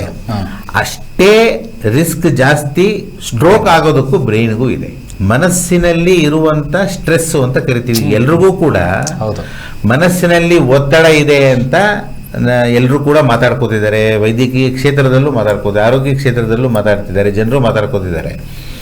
ಇದಕ್ಕೆ ಕಾರಣ ಏನು ಅಂದರೆ, ನನಗೆ ಒತ್ತಡ ಬಂದಿದೆ ಅನ್ನುವಂಥದ್ದು ಹೇಳಿಬಿಟ್ರೆ ನಾನು ಆ ಒಂದು ಪರಿಸ್ಥಿತಿಯಿಂದ ಜಾರ್ಕೊಂಡು ಹೊರಗಡೆ ಬರೋದಕ್ಕೆ ಅದೊಂದು ಒಳ್ಳೆಯ ಶಬ್ದ ಆಗಿದೆ. ಕರೆ ಇದೆ, ತಗೊಂಬೋಣ. ನಮಸ್ಕಾರ ಸರ್. ನಮಸ್ಕಾರ ಸರ್. ನಮಸ್ಕಾರ ಸರ್, ತಮ್ಮ ಹೆಸರು ಯಾವೂರಿಂದ? ನಾವು ಬೆಳಗಾವಿ ಜಿಲ್ಲೆಯಿಂದ ಶಿವಪ್ಪ ಚೋಗ್ಲ ಅಂತ್ರಿ. ಓಕೆ, ಹೇಳ್ರಿ ಸರ್ ಶಿವಪ್ಪ ಅವರ, ಏನ್ ಪ್ರಶ್ನೆ ಇದೆ? ಇವತ್ತು ಮೆದುಳು ದಿನ, ಓಕೆನಾ? ನಮ್ಮ ಬುದ್ಧಿ ಚೆನ್ನಾಗಿರ್ಬೇಕು, ನಮ್ಮ ಎಲ್ಲಾ ಮಾತಾಗಿರ್ಲಿ ಎಲ್ಲವೂ ಚೆನ್ನಾಗಿರ್ಬೇಕು ಅಂದ್ರೆ ಮೆದುಳು ತುಂಬಾ ಚೆನ್ನಾಗಿ ಕೆಲಸ ಮಾಡ್ಬೇಕು ಅಂತ ಹೇಳಿ. ನಾವು ಶಿವಪ್ಪ ಚೋಗ್ಲ ಅಂತ್ರಿ. ನಮ್ಗೆ ರಾತ್ರಿ 3 ಗಂಟೆ ಎಚ್ಚರ ಆಗ್ತೈತ್ರಿ. ಒಂದ್ ಮೆದುಳು ಗರಂ ಆಗಿರ್ತೈತಿ, ಅಲ್ಲಿ ಗರಂ ಆದಂಗ ಆಗಿರ್ತೈತಿ, ಒಂದ್ ಸ್ವಲ್ಪ ಭಯ ಬರ್ತೈತಿ. ಓಕೆ. ಆಮೇಲೆ ಅದು ನಿದ್ದೆ ಬರೋದಿಲ್ರಿ. ಈಗ ಇತ್ತಿತ್ಲಾಗ ಸ್ವಲ್ಪ ಆಗತೈತಿ ಹಂಗ. ಓಕೆ. ಎಷ್ಟು ವಯಸ್ಸು ನಿಮ್ದು? ಹೋಮಿಯೋಪತಿ ತಗೊಂಡ್ರಿ, ಆಮೇಲೆ ಬೇರೆ ಈಗ ಅಲೋಪತಿದೊಳಗೆ ತಗೊಂಡಿದ್ದಾರೆ ಔಷಧ. ಸ್ವಲ್ಪ ನಿದ್ದೆ ಕೊಟ್ಟಿರ್ತಾರ ಅವ್ರ ಅಷ್ಟೇ. ನನಗೆ ಅದು ಬ್ರೇನ್ ಅಗದಿ ಹೆಂಗ್ರಿ ಹೀಟ್ ಆಗಿರ್ತೈತಿ, ತಲೆಲ್ಲ ಹೀಟ್ ಆಗಿ ಒಂದ್ಸರಿ ಮೈ ಎಲ್ಲಾನು ಹೀಟ್ ಆದಂಗ ಆಗಿರ್ತೈತಿ. ಆಮೇಲೆ ಒಂದ್ಸಲ ಭಯ ಬಂದಂಗ ಆಕತಿ ಅದಕ್ಕೆ. ಓಕೆ. ಓಕೆ, ಎಷ್ಟು ವಯಸ್ಸು ಎಷ್ಟು ಸರ್ ನಿಮ್ದು? Sir 56 sir. 56. ಓಕೆ, ಲೈನ್ ನಲ್ಲೇ ಇರ್ರಿ, ನಮ್ಮ ಡಾಕ್ಟರ್ಸ್ಗಳು ಮಾತಾಡ್ತಾರೆ, ಟೆನ್ಷನ್ ತಗೋಬೇಡಿ. ಓಕೆ, ಬ್ರೈನ್ ಹೆಂಗ್ ಸರಿ ಮಾಡ್ಬೇಕು ಅನ್ನೋದ್ರ ಬಗ್ಗೆ ಹೇಳ್ತಾರೆ, ಕಾರಣನೂ ಏನಂತ ಹೇಳ್ತಾರೆ ಡಾಕ್ಟರ್ ಕಿಶೋರ್ ಅವರು. Sir okay. ಈಗ ಆಯುರ್ವೇದದ ಪ್ರಕಾರ ನೀವು ಕೆಲವು ವಿಚಾರಗಳು ಅಂದರೆ, ಒಂದು ಮಾನಸಿಕ ಒತ್ತಡ ನಿಮಗಿರ್ಬೋದು, ಅದಕ್ಕೆ ನೀವು ನಮ್ಮನ್ನ ಸಲಹೆ ಪಡಿಬೇಕಾಗುತ್ತೆ. ಬಟ್ ಆಹಾರ ವಿಹಾರಗಳಲ್ಲಿ ನೋಡಿ, ಲಘುವಾಗಿರುವಂಥ ಆಹಾರ ಯಾವತ್ತೂ ಅಷ್ಟೇ ಸಂಜೆ ತಗೊಳ್ಬೇಕು. ಮತ್ತು 7 ಗಂಟೆ ಒಳಗಡೆ ಆಹಾರವನ್ನು ತಗೊಂಡ್ಬಿಡ್ಬೇಕು. ನೀವು ಹೆವಿ ಫುಡ್ಡು ರಾತ್ರಿ ತಗೊಂಡ್ರೆ ಅದು ನಿದ್ದೆಗೆ ಅಡಚಣೆ ಉಂಟು ಮಾಡುತ್ತೆ ಒಂದು. ಮತ್ತು ಪಾದಾಭ್ಯಂಗ ಅಂತ ಹೇಳ್ತೀವಿ ನಾವು. ಕಾಲಿಗೆ ಎಣ್ಣೆಯಿಂದಾಗಲಿ ಬೇರೆಯಿಂದಾಗಲಿ ಯಾವುದಾದ್ರೂ ನಿಮ್ಮ ಮನೆಯಿಂದ ಎಣ್ಣೆ ಇರ್ಬೋದು ಅಥವಾ ಯಾವುದಾದ್ರೂ ನೋವಿನ ಎಣ್ಣೆ ಇರ್ಬೋದು, ಅದರಿಂದ ಪಾದಾಭ್ಯಂಗ ಮಾಡ್ಕೊಳ್ಳುವಂಥದ್ದು. ಮತ್ತು ಮಲ್ಕೊಳ್ಳೋ ಅಂತ ಸ್ಲೀಪ್ ಹೈಜೀನ್ ಅಂತ ನಾವು ಕರಿತೀವಿ. ನೀವು ಮಲಗಕ್ಕೆ ಒಳ್ಳೆ ಬೆಡ್ ಇರಬೇಕು, ಸುಖವಾಗಿರುವಂಥ ಶಾಂತಿಯ ವಾತಾವರಣ ಇರಬೇಕು ಇತ್ಯಾದಿ. ಇವು ಆಹಾರವನ್ನು ಮಾಡುವಂಥದ್ದು, ಆಹಾರದ್ದು ಒಂದು ಭಾಗ. ಮತ್ತು ನೀವು ಮಲಗುವಂಥ ಏನು ನಿಮ್ಮ ಆಸನಗಳು ಇವೆಲ್ಲ ಕರೆಕ್ಟಾಗಿರುವಂಥದ್ದು. ಮತ್ತು ನೀವು ನಿಮ್ಮ ಜೀವನದಲ್ಲಿ ಬೇರೆ ಯಾವುದೋ ಯೋಗ ಮಾಡುವಂಥ ಸಂಪರ್ಕ ಬಂದಿದ್ದರೆ ಅದನ್ನು ಮಾಡಿ. ಇಲ್ಲದೆ ಹೋದರೆ ಯೋಗದ ಕೆಲವು ಬಹಳ ವಿಶೇಷ ಅಂದರೆ ಬಹಳ ಸುಲಭವಾಗಿ ಆಚರಣೆ ಮಾಡುವಂಥ ಅನೇಕ ಭಂಗಿಗಳಿರ್ಬೋದು ಅಥವಾ ಬೇರೆ ಬೇರೆ ತತ್ವಗಳಿವೆ. ಓಕೆ, ಅದನ್ನು ನೀವು ಮಾಡೋದ್ರಿಂದ ನಿಮಗೆ ಈ ತಲೆ ಬಿಸಿ ಆಗುವಂಥದ್ದು ಇವೆಲ್ಲ ತಡೆಗಟ್ಟಬಹುದು. ನೀವು ಹೇಳಿದರೆ ನಿಮಗೆ ಹೀಟ್ ಬರ್ತಾ ಇದೆ. ಅದು ಹೀಟ್ ಯೋಗದಲ್ಲಿ ಅಂಡರ್ಸ್ಟ್ಯಾಂಡಿಂಗ್ ಇದೆ. ನಮ್ಮ ರೈಟ್ ನಾಸ್ಟ್ರಿಲ್ ಇರುತ್ತಲ್ಲ, ಅದು ಸೂರ್ಯನಾಡಿ, ಲೆಫ್ಟ್ ನಾಸ್ಟ್ರಿಲ್ ಚಂದ್ರನಾಡಿ. ಸೊ ನಿಮ್ಮ ಸೂರ್ಯನಾಡಿ ಜಾಸ್ತಿ ಆಕ್ಟಿವೇಟ್ ಆಗಿದೆ. ಸೊ ಚಂದ್ರನಾಡಿ ಆಕ್ಟಿವೇಟ್ ಮಾಡಬೇಕು. ರಾತ್ರಿ ಇದ್ರೆ ಚಂದ್ರನಾಡಿ ಆಕ್ಟಿವೇಟ್ ಆಗಬೇಕು. ಸೊ ನೀವು ಏನು ಮಾಡಬೇಕು, ನಿಧಾನಾಗಿ ಕೂತ್ಕೊಂಡು ರೈಟ್ ನಾಸ್ಟ್ರಿಲ್ ರೈಟ್ ಥಂಬ್ ಇಂದ ಕ್ಲೋಸ್ ಮಾಡಿ, ಲೆಫ್ಟ್ ಇಂದ ಉಸಿರಾಡಿ, ಲೆಫ್ಟ್ ಇಂದ ಬಿಡಿ. ನೀವು 4 ಕೌಂಟ್ ಉಸಿರಬೇಕು, 8 ಕೌಂಟ್ ಬಿಡಬೇಕು. ಸೊ ಈ ಥರ ಉಸಿರಾಡಿ 1 2 3 4 ಬಿಡಿ. 1 2 3 4 5 6 7 8 ಈ ಥರ 27 ರೌಂಡ್ಸ್ ಲೆಫ್ಟ್ ನಾಸ್ಟ್ರಿಲ್ ಬ್ರೀದಿಂಗ್ ಮಾಡಿದರೆ ನಿಮ್ಮ ಚಂದ್ರನಾಡಿ ಆಕ್ಟಿವೇಟ್ ಆಗುತ್ತೆ. ನಿಧಾನ ಬ್ರೈನಲ್ಲಿ ಕೂಲಿಂಗ್ ಇಫೆಕ್ಟ್ ಬರುತ್ತೆ. Yes, very good. ಒಳ್ಳೆ ಮಾಹಿತಿ. ಆಹಾರ ವಿಹಾರ ವಿಚಾರ ಜೊತೆಗೆ ಯೋಗ, ಈ 4 ನೀವು ನಿಮ್ಮ ಅಂದರೆ ಬಹುಶಃ ಇದಕ್ಕಿರುವಂಥದ್ದು ಜೀವನ ಶೈಲಿಯನ್ನು ನಾವು ಚೇಂಜ್ ಮಾಡ್ಕೊಂಡ್ಬಿಟ್ಟಿವಿ ಅಂತಂದರೆ ಇಂಥ ಒಂದು ಸರ್ವೇ ಸಾಮಾನ್ಯವಾಗಿರುವಂತಹ ಸಮಸ್ಯೆಗಳು ದೂರ ಆಗುತ್ತೆ ಅಂತ ಹೇಳ್ತಾರೆ. ಹಾಗೆ ಇನ್ನೊಂದು ಕರೆ ಇದೆ. ನಮಸ್ಕಾರ. ಹಲೋ ಸರ್, ನಮಸ್ಕಾರ. ನಮಸ್ಕಾರ, ತಮ್ಮ ಹೆಸರು? ನಮ್ಮ ಹೆಸರು ಗಾಯತ್ರಿ ಸರ್, ಮುದವಂತರ ಮಾತಾಡೋದ್ರ ಬಾಗಲಕೋಟೆ ಜಿಲ್ಲಾ ರೀ. ಓಕೆ, ಹೇಳ್ರಿ ಗಾಯತ್ರಿ ಅವ್ರ ಏನ್ ಪ್ರಶ್ನೆ ಇದೆ ನಿಮ್ಮ ಆರೋಗ್ಯ? ಸರ್ ನಂದು ಸ್ಲ್ಯಾಬ್ ಬಿದ್ದಿತ್ರಿ 7 ವರ್ಷದ ಹಿಂದ್ರಿ 2017ರಾಗ್ರಿ. ಏನ್ ಬಿದ್ದಿತ್ತು? ಸ್ಲ್ಯಾಬ್ ಬಿದ್ದಿತ್ರಿ, ಚಾವಣಿ ಬಿದ್ದಿತ್ರಿ. ತಲೆ ಮೇಲೆ? ತಲೆ ಮೇಲೆ ಬಿದ್ದಿತ್ರಿ. ಅವಾಗೆಲ್ಲ ರಕ್ತ ಎಲ್ಲ ಹೋಗೈತ್ರಿ. ಆಮೇಲೆ 1 ವರ್ಷ ಇಲ್ಲೇ ನಾರ್ಮಲ್ ಡಾಕ್ಟರ್ ಕಡೆ ತೋರ್ಸಿದ್ನಿ. ಅವ್ರ ಇಲ್ಲ ನೀವ್ಗ ಮೂರ್ಛೆನೂ ಹೋಗಿಲ್ಲ, ವಾಮಿಟ್ ಆಗಿಲ್ಲ, ಡೇಂಜರ್ ಏನಿಲ್ಲ, ಇಲ್ಲೇ ಚೆಕ್ ಮಾಡ್ತೇನೆ ಮಾಡಿ ಗುಳಿಗೆ ಕೊಟ್ಟಿದ್ದಾರಿ. ಹೊಲಿಗೆ ಹಾಕ್ಯಾರ್ರಿ ಅವಾಗ. ಯಾವಾಗ ಆಗಿತ್ತು? 2017 ಓ, ಈಗ ಏನಾದ್ರ ಸಮಸ್ಯೆಗಳು? ಆಮೇಲೆ 18ರಾಗ ಅದು ಸ್ಟ್ರೆಸ್ ಅದು ಹೆಚ್ಚಾಗಂಕ್ಲೆ ನೆತ್ತಿದು ಬ್ಯಾನೆ ಹಾಕತ್ರಿ, ನಾನು ನೋವು ಬರಾಕತ್ರಿ. ಅವಾಗ ನಾನು ಮಿರಕ್ ಹೋಗಿ ಅಲ್ಲಿ ಮೆದುಳು ಸ್ಪೆಷಲಿಸ್ಟ್ ಕಡೆ ಅಲ್ಲೆಲ್ಲಾ ಫೋಟೋದು ತೆಗ್ಸಿನ್ರಿ. ಅದು ಮೆದುಳು ಬಾವು ಬಂದತ್ತೆ ಅಂತ ಹೇಳಿದ್ರಿ ಅವ್ರು. ಓಕೆ, ಅವ್ರೆಲ್ಲ ಟ್ಯಾಬ್ಲೆಟ್ಸ್ ಕೊಟ್ರಿ. ಅದ ಟ್ಯಾಬ್ಲೆಟ್ಸ್ ನಾನು ಬರೀ ನಿದ್ದೆ ಅದು ಬರಾಕತ್ತಿತ್ರ ಬಾಳ. ಅದಕ್ ಮನ್ಯಾಗ ಸಣ್ಣ ಮಕ್ಕಳದು ಇದ್ದು ಅಂತ ಹೇಳಿ ನಾನು ಗುಳಿಗೆ ಸ್ಟಾಪ್ ಮಾಡೇನ್ರಿ. ಓಕೆ, ಇವಾಗ್ನು ಸ್ಟ್ರೆಸ್ ಹೆಚ್ಚಾಗಂಕ್ಲಿ ಮತ್ ಪಿತ್ ಬಾಳ ಆಗನ, ನೆತ್ತಿ ಬಾಳ ಬ್ಯಾನಕತ್ರಿ ನನಗ. ಓಕೆ, ಮತ್ತ ಹಂಗಾತ ಮಕ್ಕೊಂದ್ರ ಹಿಂದ್ ಏನೋ ನೀರ್ ಹರಿದಾಡ್ದಂಗ ಆಕತ್ರಿ. ಇಲ್ಲಿ ಜಡಿ ಕೆಳಗ ಏನೆಲ್ಲ ಹಾಕೋತೇವ ತಲಿ ಕೆಳಗ. ಹ್ಞೂನ್ರಿ, ಹಿಂಗ್ ನೀರ್ ಹರಿದ ಹಂಗಾತ ಮಕ್ಕೊಂದ್ರ ಆ ನೀರ್ ಹರಿದಾಡ್ದಂಗ ಆಕತ್ರಿ. ಅದಕ್ ಮತ್ ನೆತ್ತಿನೂ ಸ್ವಲ್ಪ ಇನ್ನ ನೋವು ಐತ್ರ. ಅದಕ್ ಕಂಟಿನ್ಯೂ ಗುಳಿಗಿ ತಗೋಬೇಕನ್ರಿ ಅವನು? Okay okay. ಇದರಲ್ಲಿ ನೋಡಿಮ್ಮ, ನೀವು ಗುಳಿಗೆ ನಿಮ್ಮ ವೈದ್ಯರ ಸಲಹೆ ಪ್ರಕಾರನೇ ನೀವು ತಗೋಬೇಕು. ಈಗ ನಾವು ನಿಮ್ಮ ಗುಳಿಗೆ ಅವರು ವೈದ್ಯರು ಯಾರು ನಿಮಗೆ ಸಲಹೆ ಕೊಟ್ಟಿರ್ತಾರೆ, ಅವರು ನಿಮ್ಮನ್ನು ಇವ್ಯಾಲ್ಯೂಯೇಷನ್ ಮಾಡಿ ನಿಮ್ಮನ್ನೆಲ್ಲ ಟೆಸ್ಟ್ ಮಾಡಿ ಸ್ಕ್ಯಾನಿಂಗ್ ಎಲ್ಲ ಮಾಡಿ ಕೊಟ್ಟಿರ್ತಾರೆ. ಅದು ಒಂದು ಭಾಗ. ಎರಡನೇ ಭಾಗ, ನೀವು ಆ ಗುಳಿಗೆ ನಿಲ್ಲಿಸ್ಬೋದಾ ಅಂತ ಕೇಳಿದ್ರೆ ಅದನ್ನು ನಾನು ಹೇಳಲಾರೆ. ನೀವು ನಿಮ್ಮ ವೈದ್ಯರ ಸಲಹೆನೇ ಪಡಿಬೇಕು. 2. ಮೂರನೇದು, ನೀವು ಅಲ್ಲಿ ಬಾಗಲಕೋಟ್ನಲ್ಲಿ ನೋಡಿ ಬಸವೇಶ್ವರ ವಿದ್ಯಾವರ್ಧಕ ಸಂಘದವ್ರದ್ದು ಆಯುರ್ವೇದ ಆಸ್ಪತ್ರೆ ಇದೆ. ಆ ಆಯುರ್ವೇದ ಆಸ್ಪತ್ರೆಯಲ್ಲಿ ಸಲಹೆ ಪಡಿಬೋದು. ಅದು 4ನೇದು. ಅಂದರೆ ಮುಖ್ಯವಾಗಿ ನಿಮಗೆ ಏನು ಈ ಒಂಥರ ಜುಮ್ ಅಂತ ಹೇಳಿ ಆಗುತ್ತೆ, ತಲೆನೋವು ಬರುತ್ತೆ ಅಂತೆಲ್ಲ ಏನು ಹೇಳ್ತಿದ್ದೀರಿ, ಇದು ಮೆದುಳಿಂದ ಬಾವು ಬಂದು ಆಗುವಂಥದ್ದಲ್ಲ. ಮೆದುಳಿಗೆ ಬಾವು ಬರೋದು ಅಂತಂದರೆ ಮೆದುಳು ಊದ್ಕೊಳ್ಳೋದು, ಅದು ಭಾಳ ಸೀರಿಯಸ್ಸು. ಅದು ನಿಮಗೆ ಹೇಗೋ ಅಂದರೆ ಸಾಮಾನ್ಯವಾಗಿ ತಿಳಿ ಹೇಳೋ ರೀತಿಯಲ್ಲಿ ಹೇಳಿರ್ತಾರೆ. ಸಾಧಾರಣವಾಗಿ ನನಗೇನೋ ನಿಮಗೆ ಮೆದುಳಿನ ಒಳಗಡೆ ತೊಂದರೆ ಇದೆ ಅಂತ ಅನ್ನಿಸ್ತಿಲ್ಲ. 2 ಪ್ರಾಣಾಯಾಮ ನೀವು ಮಾಡಿ ಅಮ್ಮ. ಒಂದು ಕಾಮನ್ ಇದೆ, ನಾಡಿ ಶುದ್ಧಿ ಪ್ರಾಣಾಯಾಮ ಹೇಳ್ಕೊಡ್ತಾರೆ. ಈ ಲೆಫ್ಟ್ ಸೈಡಿಂದ ಉಸಿರು ತಗೋಬೇಕು, ರೈಟಿಂದ ಬಿಡಬೇಕು. ರೈಟಿಂದ ತಗೊಳ್ಳಿ, ಲೆಫ್ಟಿಂದ ಬಿಡಿ. ಇದು ಡೈಲಿ 10 ನಿಮಿಷ ಬೆಳಗ್ಗೆ, 10 ನಿಮಿಷ ರಾತ್ರಿ. ಈ ಪ್ರಾಕ್ಟೀಸ್ ಆದಮೇಲೆ ಈ ಥರ ನೀವು ಇಯರ್ಸ್ ಈ ಥರ ಕ್ಲೋಸ್ ಮಾಡಿ, ಕಣ್ಣು ಕ್ಲೋಸ್ ಮಾಡಿ, ನಿಮ್ಮ ನಾಲ್ಗೆ ಮೇಲೆ ಈ ಥರ ಟಚ್ ಮಾಡಬೇಕು. ಕಣ್ಣು ಮುಚ್ಚಿ ನಿಧಾನ ಹಮ್ಮಿಂಗ್ ಸೌಂಡ್, ನಿಮಗೆ ಇದು ಟಿಂಗ್ಲಿಂಗ್ ಸೆನ್ಸೇಷನ್ ಎಲ್ಲ ಬರ್ತಾ ಇದೆಯಲ್ಲ, ಸೊ ಈ ಥರ ನೋಡಿ.